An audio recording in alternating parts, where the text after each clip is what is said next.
Just when we thought we were done, we collected all the crystal shards and revealed the true source of dark matter.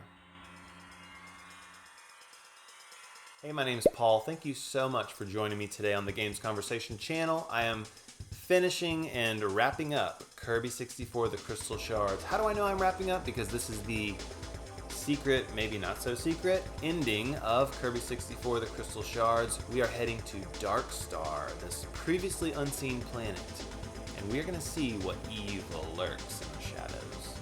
Stay tuned. Let's do it. Let's take down Dark Star. Okay. We got some little, I think these guys are called NZs. We're going to float around. So we've beaten everyone. We got all the crystal shards. The Fairy Queen had a little bit of evil in her, which the crystal shard revealed. And then the dark matter, it zapped out into space, and rather than blowing up like the rest of them have done, this one formed a planet, Dark Star. And now Ribbon and Kirby come face to face with this soulless evil. Alright. I do want to take, a moment to appreciate this incredible music.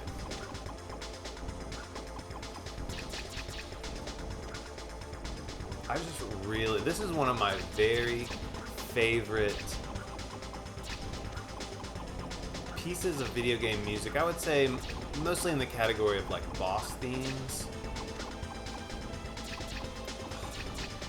There's like a drive behind it. It's suitably kind of hopeless in the way it sort of sounds.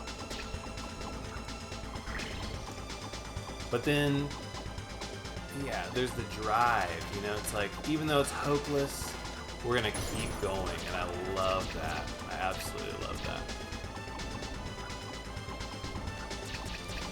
So we have Kirby, and this is, this kind of goes back to the theme of Kirby that I talked about in Kirby's Adventure. Is like he's like the light in the darkness.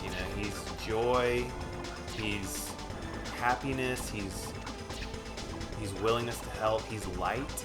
Even in this instance, we are a pink puff being carried by a fairy shooting a crystal in the middle of this like bloody eyeball battle. It's just such a great, and they don't have a problem with it, it's such a great juxtaposition of like good against dark. It's not even like evil. Like, I don't know necessarily Zero's. Oh, this is 02, I believe. I don't know 02's overall backstory, Like, I pay attention to the lore, but maybe not completely. Oh, I need to hit his band-aid? I'm doing something wrong.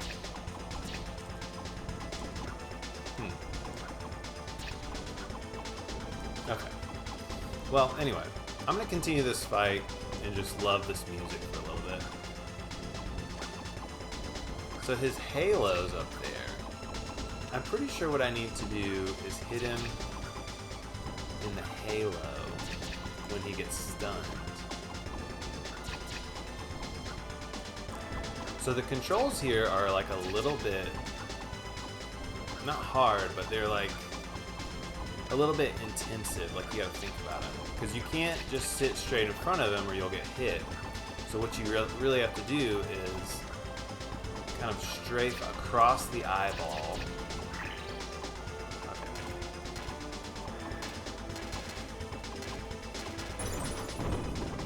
Okay. So you had to hit the band-aid so much that he sends out this little pineapple tail.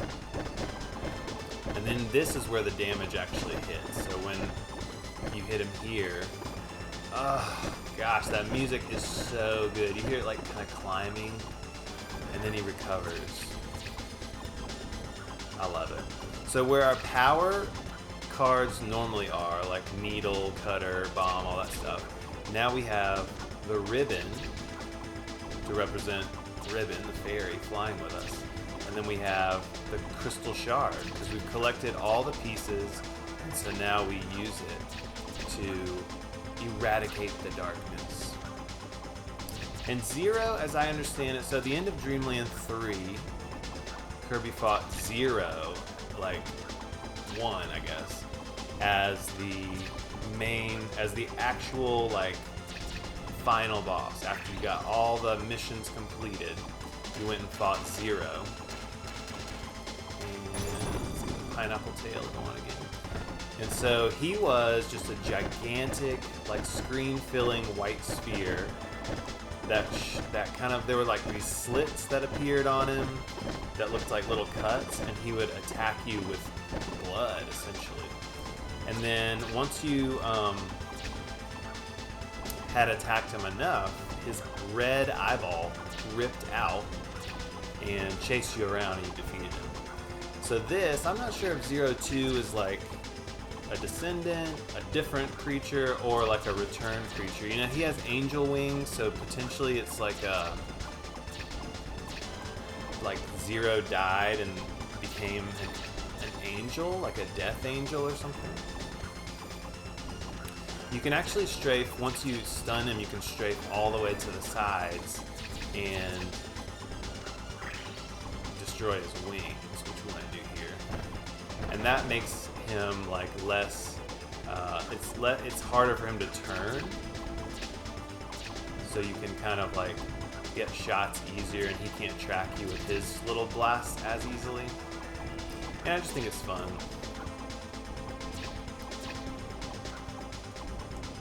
So this game, you know, it's very poppy, very jumpy, happy. Even on Ripple Star, you know, like things are bleak there, and that's, for most people, they probably think that's the final world, and you fight Miracle Matter, and it's like, oh, that was the final boss.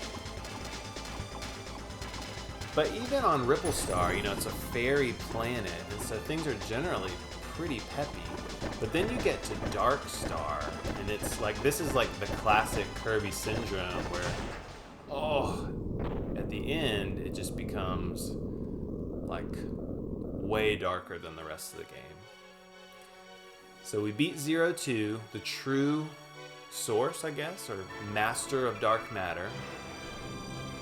Dark Star explodes, and Kirby and friends ride off on their warp star. And now we can have a true celebration.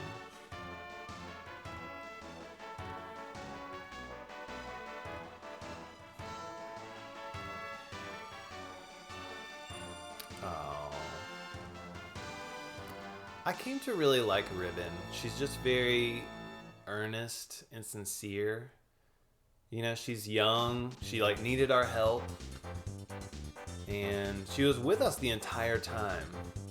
You know, she was alongside us as we collected every crystal shard.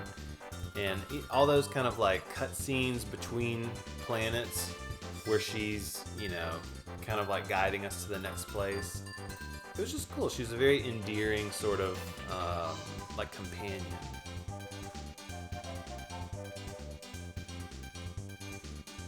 I like this art style. It's kind of cool. This like kind of crayon drawings or color pencil drawings maybe. So Josh and I recently wrapped up Kirby and the Forgotten Land. If you haven't checked out that, we do have a playlist that you could check out.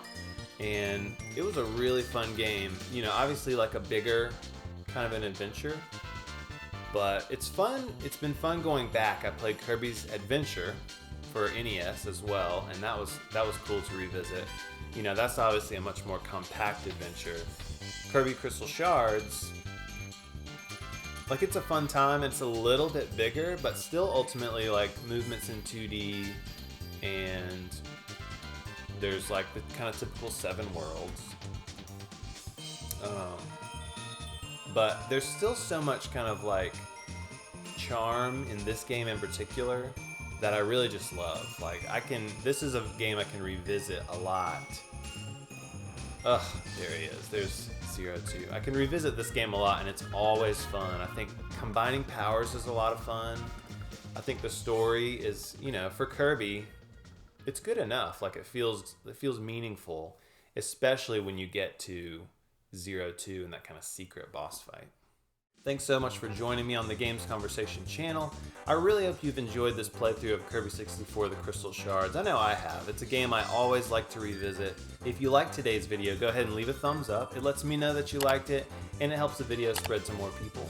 You don't want to miss a single episode of anything we're playing, so hit that subscribe button. And go ahead and ring the notification bell so that you get little birdies chirping in your ear every time we post something new. Be sure to stay tuned for our next episode.